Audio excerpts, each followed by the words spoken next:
저분과 인사합니다. 참 잘하셨습니다. 한번 인사합니다. 끝까지 믿음으로 승리합시다. 끝까지 믿음으로 승리합시다. 할렐루야. 우리 아버지 하나님은 사랑이십니다. 그 하나님은 여러분과 저를 사랑하십니다. 또한 그 하나님은 여러분과 저를 위한 놀라운 계획을 갖고 계십니다. 2025년 9월 2일 기도의 달 특세 둘째 날을 맞이하면서 다시 한번 저 여러분이 우리 주님의 풍성한 사랑을 체험하시고 또 우리를 향한 놀라운 계획을 발견하게 되시기를 주 예수 그리스도의 이름으로 축복합니다. 저는 홍독한 말씀을 중심으로 혼인잔치를 베푼 임금이라는 하는 제목으로 여러분과 함께 은혜를 나누기 바랍니다. 말씀 제목 같이 읽어볼까요? 혼인잔치를 베푼 임금. 우리나라에서는 없었지만 영국에는 지금도 황실이 존재해요. 국가를 통치하는 건 아니고 상징적이지만 온 국민이 이들을 사랑하고 존경합니다. 지난 2011년 왕위 서열 2위인 윌리엄 왕자와 케이트 미들턴과의 결혼 소식에 영국은 완전한 축제 분위기에 빠졌습니다. 그 결혼식은 지난 2000년 동안 영국의 모든 황실 행사를 했던 웨스트민스터 성당 성공회의 본산이죠. 거기서 이루어졌고 결혼식이 진행되는 4월 29일은 국가기념일로 쉬기도 했습니다. 왕실이 30년 만에 세계 결혼식이라고 해서 온 세계가 기뻐했습니다. 자, 그러면 누가 이 왕실의 결혼식에 참석했을까요? 거기는 아무나 가는 것이 아니고 왕실의 가족, 가까운 친지, 영국의 총리, 고위 관직자들, 영국 국교인 성공회의 대주교와 고위 성직자들, 유럽의 왕실 부부들, 각국의 수장들, 그리고 유엔 대표 등이었습니다. 아무나 뽑지는 않죠. 왕실에서 정확히 보고 누가 우리의 격에 맞는가를 봐서 정식으로 초대장을 보냅니다. 돈이 많아도 명예권세가 있어도 초대를 받지 못한 사람은 죄송합니다. 갈 수가 없습니다.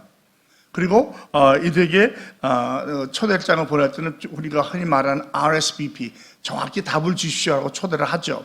그리고 거기에서 온 사람들이 영국 왕실에서 요구하는 복장이 있어요. 요렇게 복장을 입고 와주십시오. 뭐 검은 턱시도에다가 무슨 넥타이를 매라든지 여자들은 모자를 쓴다든지 이런 규정이 있어요. 그리고 각 나라마다 각자 준비한 최고의 예물을 들고 가서 참석합니다. 이것은 아마 일생에 한 번 있을까 말까 하는 영광의 모습이죠.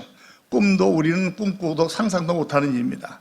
그런데 오늘은 바로 이러한 결혼의 잔치를 이야기하면서 주님께서 우리에게 무엇을 요구하시는가를 볼 수 있게 됐습니다. 주님은 어제에 이어서 공생의 마지막 주간에 유대의 종교 지도자들과 신랄한 논쟁을 벌이십니다. 이들에게서 책망하는 그 비유를 세 가지 주시는데 우리가 벌써 첫 번째 두 가지는 했어요. 두 아들의 비유. 첫째는 간다고 그랬다 안 갔고, 둘째는 안 간다고 했다 가서 둘째가 더 하는 아버지의 뜻을 따랐다라고 얘기하고요. 또 어제는 그 왕의 주인의 소작인들, 즉 하나님께서 맡겨주신 일을 감당하지 않고 심지어는 아들인 우리가 알고 있는 메시아까지 보냈는데도 그걸 죽이고 자기 것으로 찾으려 했던 그런 안타까움을 보여줍니다. 오늘은 이 왕이 아들을 위해서 베푼 혼인잔치를 얘기해 보겠습니다. 본문 2절을 보면 천국은 마치 자기 아들을 위하여 혼인잔치를 베푼 어떤 임금과 같으니라고 말합니다. 이 혼인이라고 하는 것은 창세기의 아담과 하와의 혼인부터 시작해서 요한계시록 19장의 어린 양의 혼인장까지 성경을 계속 이어가는 중요한 핵심 내용이 됩니다. 여기서 혼인잔치는 예수 그리스도의 재림 때에 그때 과연 새 예루살렘성에 들어갈 수 있는 성도들과 들어가지 못하고 심판받는 불신자를 상징한다고 말할 수 있습니다. 마지막 때만이 아니라 오늘날 우리도 마찬가지입니다. 우리가 과연 어떠한 신앙생활을 해야 되는가를 보여준다고 말할 수 있어요. 먼저 본문의 내용을 보자면 결혼식에 초청을 받은 사람들이 있다고 합니다. 22장 1절로 7절인데요. 우리 시간 관계상 여러분이 다 읽으셨기 때문에 제가 지나갑니다. 주님께서 보면은 청한 사람들이 있다고 말씀하고 있어요. 즉 아무나 청함을 받는 게 아니죠. 아마 이들은 명예나 또 고위직을 누려던 사람들입니다. 아마 우리가 생각하기에는 유대교의 종교 지도자를 더 나아가서 선민으로 부르심 받았던 이스라엘이라고 생각할 수 있습니다. 그런데 이들이 선민으로 특권을 누리고 있었는데 메시아인 예수가 옴으로 말미암아 천국 잔치가 벌어진 거예요. 그리고 거기다 초청을 받습니다. 그런데 안타깝게도 다 오는 것이 아니에요. 여러분 그 당시에 왕의 초청은 왕의 명령과 같습니다. 뭐 오늘날 뭐 대통령이 국가 조찬 기도를 한다 할 때에 뭐 사정이 있으면 안 가도 되지만 그 당시에는 왕이 오라 하면 가는 거예요. 선택권이 없었어요. 그러함에도 가지 않았다는 건 뭡니까? 왕을 대적하고 모욕하고 멸시한다는 것이죠. 그러니까 왕의 이 자존심과 왕의 권위를 심하게 꺾는 이유였어요. 그런데도 못한다고 해도 다시 한번 두 번째 초청을 합니다. 내가 옷차를 준비했는데 나의 소와 살찐 짐승을 잡고 모든 것을 갖추었으니 혼인잔치에 오소라 하면서 풍성한 식단까지 소개해 줘요. 그런데 어떡하죠? 돌아보지도 않고 자기 밭으로 사업으로 가고 또 이들을 모욕하고 죽이기까지 합니다. 이건 다시 한번 왕에 대한 멸시와 조롱입니다. 반역과 같은 거예요. 그 이스라엘에 보면, 중동에 보면 결혼식에 초청을 두 번 해요. 먼저 초청장을 보내고 오겠다고 확인한 사람들한테 다시 한번 초청하는 겁니다. 근데 왕이 지금 두 번을 초청하고 있어요. 초청 잔치는 두 번에 걸쳐서 합니다. 먼저 정혼을 하고, 대개 정혼을 하면 신부집 전혼을 하면 신랑이 자기 집에 가서 아버지 밑에서 신부와 살 집을 짓습니다. 대개 1년이 걸려요. 그리고 어느 날 아버지가 아들아 됐다, 이제 가서 신부를 데려와라 하면 친구들 데리고 득달 같이 가서 신부 집에서 일주일 동안 잔치를 해요. 그리고 신부를 데리고 와서 또 자기 집에서 일주일 잔치를 하는 거예요. 그러니까 이 마지막 잔치, 이게 바로 성경에 말하는 계시록에 있는 어린 양의 혼인 잔치를 말하고 있어요. 이제 거기에 대한 말이죠. 자, 이렇게 하나님께서는 당신의 선지자들 통해서, 예언자들 통해서, 사역자들 통해서 계속해서 초청장을 보내고 확인을 하는데 이들을 모욕하고 대적하고 죽였다고 그래요. 이 악한 소작인들의 비유와 일맥상통하는 것을 알 수 있습니다. 아마 이 비유를 듣고 있던 청중들은 전 말도 안 되는 일을 할 수 있느냐고 이야기했을 거예요.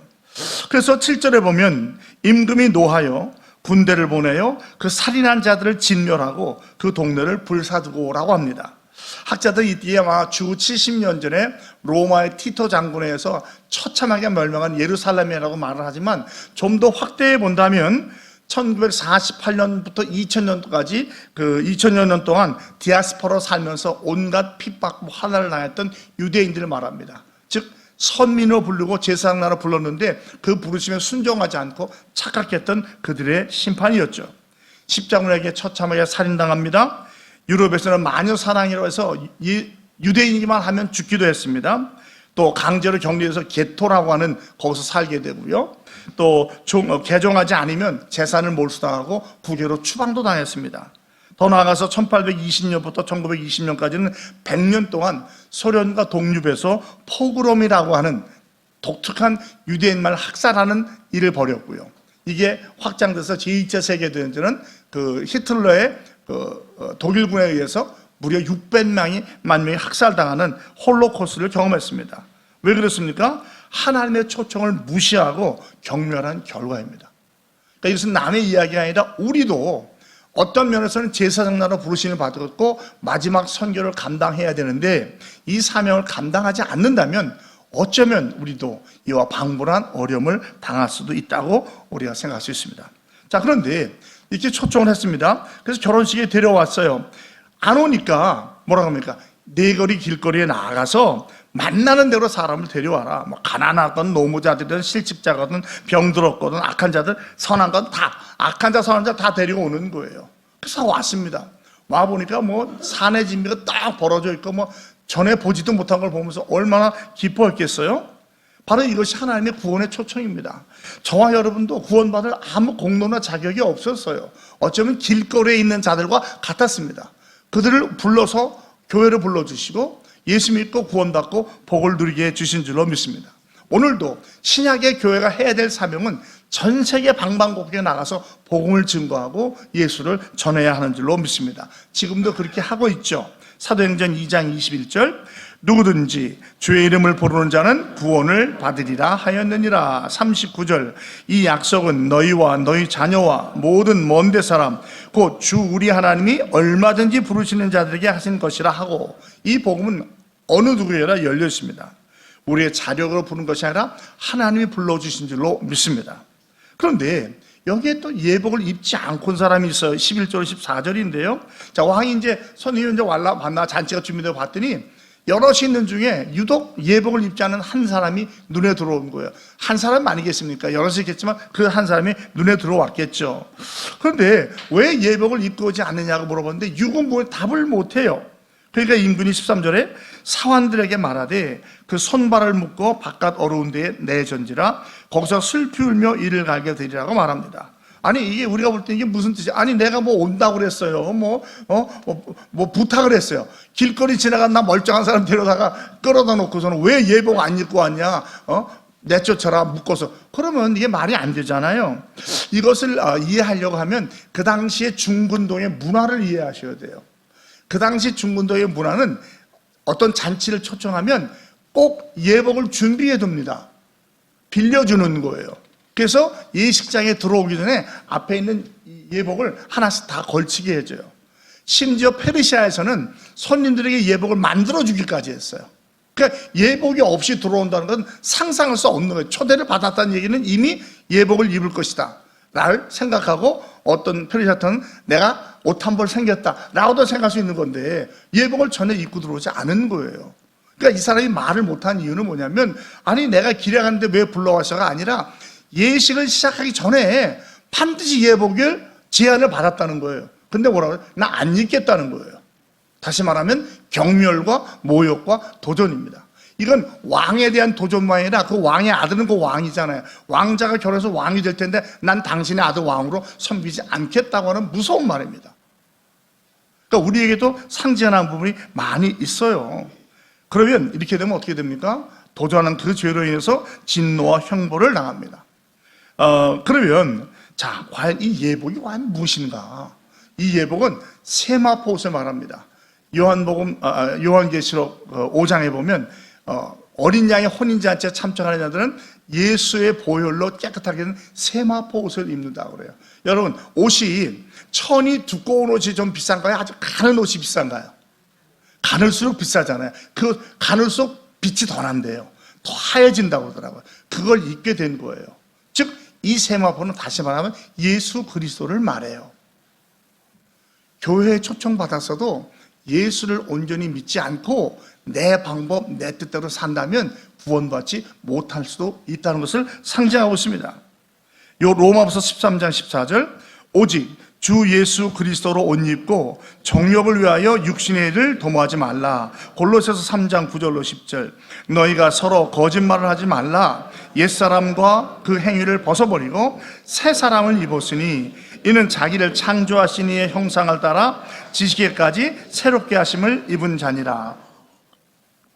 사도 바울은 입어라는 얘기 많이 해요. 예복을 입으라는 것이죠. 새 사람을 입는 거예요. 의와 진리로 새롭게 된 그리스도의 옷을 입는 거예요. 즉 주님의 성품을 닮아서 주의 뜻을 쫓아가는 거예요. 이제는 더 이상 내 뜻대로 사는 것이 아니라 예수님이라면 어떻게 하셨을까? 내가 당한 상황 속에서 주님의 나라와 의를 구하며 주의 뜻을 구하며 살아가는 것을 바로 세마포옷을 입었다라는 것을 말하는 거예요. 자, 그러면 교회 안에 다 모든 사람이 그렇게 할까요? 그렇지 않은 사람도 있을까요?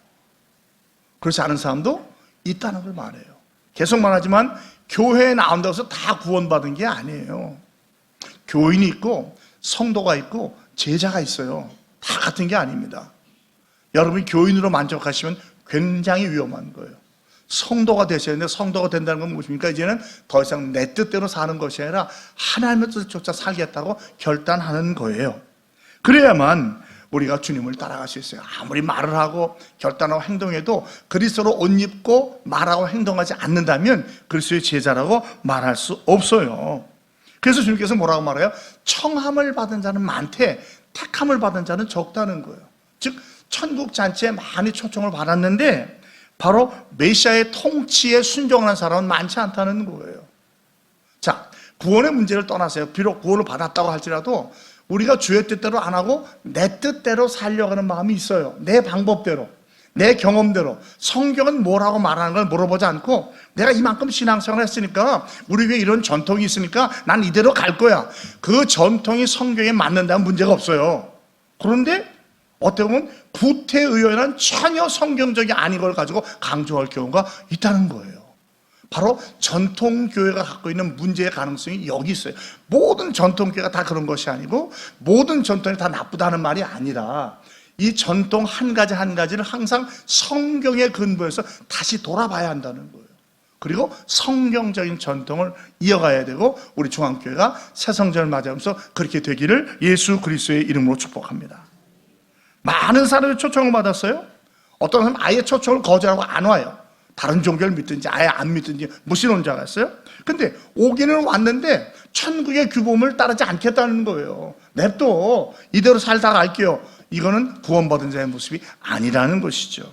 자, 그렇다면 오늘 말씀을 통해서 우리가 깨닫는 게 두 가지가 있습니다. 첫 번째 읽어볼까요? 감사하며 사십시오. 우리는 철저하게 하나님의 은혜로 구원받은 자, 나의 공로나 돈이나 자격은 전혀 없습니다. 그러므로 무엇이든지 감사하십시오. 비록 내가 건강, 재물, 명예, 재능이 없다고 해도 구원 때문에만이라도 감사하며 사는 저와 여러분이 되길 바랍니다.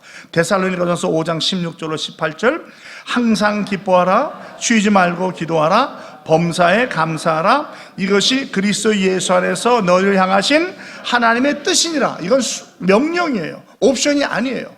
여러분께 기쁨과 감사와 기도가 넘치기를 예수 그리스도의 이름으로 축복합니다. 여러분, 구원 이전과 이후를 보세요. 어떤 사람은 그러잖아요. BCAC, Before Christ, After Christ. 예수를 믿기 전에는 전혀 구원과 상관이 없던 사람이었어요. 그러나 예수를 믿음으로 말미암아 하나님의 자녀가 됐잖아요. 제자가 됐잖아요. 일꾼이 됐잖아요. 거기에 합당한 삶을 사는 거예요. 그런데 감사가 중요한 이유가 뭐냐면 감사가 식잖아요. 그러면 공로의식과 보상의식이 나타나요. 심리가. 내가 이만큼 했는데, 내가 봉사했잖아, 내가 헌금한 게 얼마인데 내가 뭘 했네라고 하면서 나도 이렇게 받아야 돼, 난 이 복은 받아야 돼라고 하는 보상심리와 공로의식이 나타나는 거예요. 그래서 조심해야 돼요. 특히 신앙생활 오래 한 우리들은, 직분받은 우리들은, 특별히 피택자 계신데 더 낮아지시고 기도하셔야 돼요. 내 안에 감사가 식는 순간 빨리 하나님께 나아가야 돼요. 제가 말씀드렸죠. 3가지 저주, 하나님이 안 믿어지는 저주, 설교가 은혜가 되지 않는 저주, 감사가 나오지 않는 저주. 여기에 빠지면 신앙이 어려워집니다. 그러므로 다시 한번 확인하시고 주님 앞에 나가시는 저와 여러분이 되길 바랍니다. 우리는 왕의 자녀예요. 왕 같은 제사장입니다. 그러므로 팔자 속한 운명에 빠진 것이 아니라 나를 구원해 주신 주님을 기억하시고 항상 감사가 넘치는 삶을 사시기를 주님의 이름으로 축복합니다. 그 다음엔 두 번째, 그리스도로 옷을 입으십시오. 이건 뭡니까? 그리스도의 제자가 되는 거예요. 이제는 더 이상 내 뜻이 중요한 것이 아니라 하나님께서는, 예수님께서는 어떻게 생각하시는가. 갈라디아서 3장 26절로 27절, 너희가 다 믿음으로 말미암아 그리스도 예수 안에서 하나님의 아들이 되었으니 누구든지 그리스도와 합하기 위하여 세례를 받은 자는 그리스도로 옷 입었느니라. 이 성경은 벗고 입고를 많이 하잖아요. 먼저 옛사람을 벗어야 돼요. 옛사람을 입으면은요, 악취가 나요. 여러분, 아무리 좋은 향수를 뿌려도 내 안이 더러우면 악취가 날 수밖에 없어요. 일단 옛사람을 벗어야 돼요. 나를 내려놔야 돼요. 그리고 그리스도로 옮는 거예요. 성품을 닮아가는 거죠. 그럴 때 우리 안에서 아름다운 그리스도의 향기가 바라게 될 줄로 믿습니다. 구원은 예수 외에는 얻을 수가 없습니다. 어떤 것으로 구원받을 수 없습니다. 그러면 예수님을 구세주 영접하시고 꼭 주님을 의지하시기 바랍니다. 그리고 썩어져가는 구속, 옛사람을 계속해서 한 번에 되지 않아요. 계속해서 벗어내죠. 내 안에 감추인 것, 보이지 않았던 것 나타날 때마다 벗어버리시고 다시 한번 그리스도로, 성령으로 덧입으시는 저와 여러분이 되길 바랍니다. 그리고 그 다음에는 거기에 합당한, 부르심에 합당한 삶을 사는 거예요. 세상 사람들이 봐도 저 사람 예수 믿는 사람이야, 저 사람 나가는 교회 나도 가고 싶어. 이러한 인천중앙교회가 되기를 축복합니다. 왜 하나님께서 이 어려운 인천의 동부 지역에 중앙교회를 세우셨을까요? 사명이 있는 거예요. 그리스도의 밝은 빛을 바라고 세파에 빠져서 헤매는 사람들에게 구조선을 들고 나가서 구명정을 던져 구원해서 교회로 들어와서 치유되고 회복되고 새 사람 되고 역시 일꾼이 돼서 계속 복음을 전하는, 주님 나라가 했지 일을 선수한적으로 하라고 이 교회를 세워주신 줄로 믿습니다. 또 때가 되어서 이제 새 성전을 우리가 건축하고 완공해야 돼요. 자랑할 것이 아니라 더 많은 구원의 역사와 치유의 회복의 역사가 일어나기를 주님의 이름으로 축복합니다. 하나님의 은혜로 구원받은 우리는 매사에 감사가 넘쳐야 합니다. 다시 말씀드립니다. 할 수 있다면 하루에 적어도 5가지씩 감사하시고 적어보시기 바랍니다. 내 언어와 태도와 행동에서 감사가 나타나길 바랍니다. 기쁨이 넘치길 바랍니다. 우리가 그리스도로 옷 입는 삶, 그리스도를 닮아가는, 나를 부인하고 내 십자가를 지고 주님을 닮아가는 삶을 살아가시기 바랍니다. 더 나아가서 우리가 이 왕의 구원의 잔치에 나가서 사람들 불러들이는 사명자로 살아가시는 인천중앙의 모든 성도들이 다 되시기를 주 예수 그리스도의 이름으로 축복합니다. 하나님 아버지 고맙습니다. 오늘 2025년 9월 기도의 달 특세 둘째 날을 맞이하게 하시고 또 아들을 위해서 잔치를 베푼 왕의 마음을 생각하면서 하나님의 마음을 기억하게 하시니 고맙습니다. 우리를 불러주심에 감사하게 하시고, 하나님 믿음이 없이는 구원받을 수가 없고 그리스도를 닮아가지 않고는 제자가 될 수 없는 것을 기억하게 하시고, 아버지 오늘도 이 말씀을 깊이 묵상하는 가운데 더욱더 주님을 닮아가며 그리스도의 제자로 살아가는 우리 인천중앙교회 모든 성도들이 다 되게 하여 주시옵소서. 예수 그리스도의 이름으로 감사하며 간절히 축복하며 기도합니다. 아멘.